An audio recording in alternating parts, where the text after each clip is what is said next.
as a sister technique to the one I just filmed, using a closed pocket knife. You don't even need a pocket knife. You can have anything in your hand. This is actually a very good tool. This, if you don't know what it is a bottle opener. For you young kids out there, open the bottle with this side, and this is a can opener. You would stick it down like that and dig a hole into there, and one on the other side, you can pour stuff out of cans. So anyway, this is a great weapon, and it's something that you can carry with you all the time.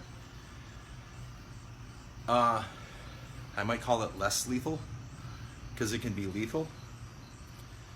But anyway, so you look at, can you see it closely?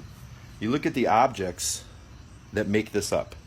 You have metal, you have wood, you have a space you can use. You could possibly capture fingers in there. A sharp pointy bit right there. You know, a little scrapey part right here. So you have to use your imagination. There's many things you can do with this.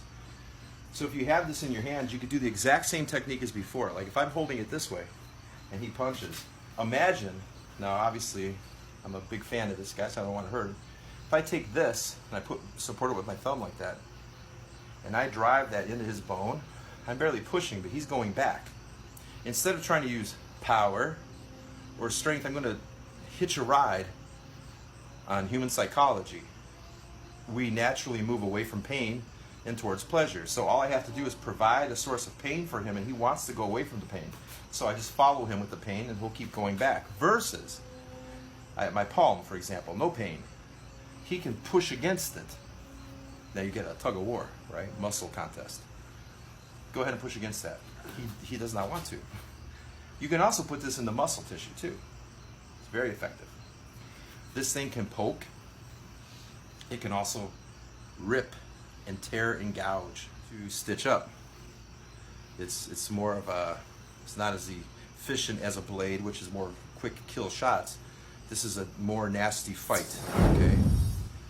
So when that comes in, I can hit into there, and on the way back, just scrape. You see this here, Lucas? I'd be scraping all along the inside of his arm and just tearing that up, zigzagging it, pushing it.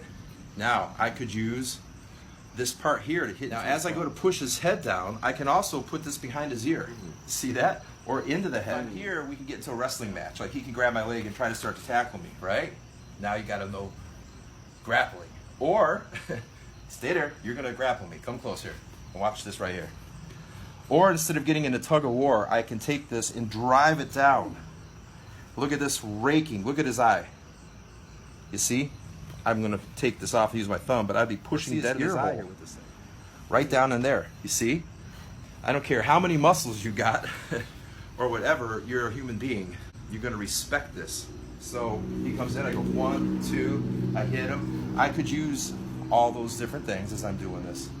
So it's a really good, it could be even as he jabs me, I could use this part of it and just let him hit that. So he jabs. If you have jab quick, just a bunch of them, if you move around, if you've trained yourself, really touch me, if you've trained yourself to be able to do this, right, then you could easily do with the front hand, back up a little bit, and then boom, boom, boom. It's the same reaction, or if it's in the backhand, see, he just hit it.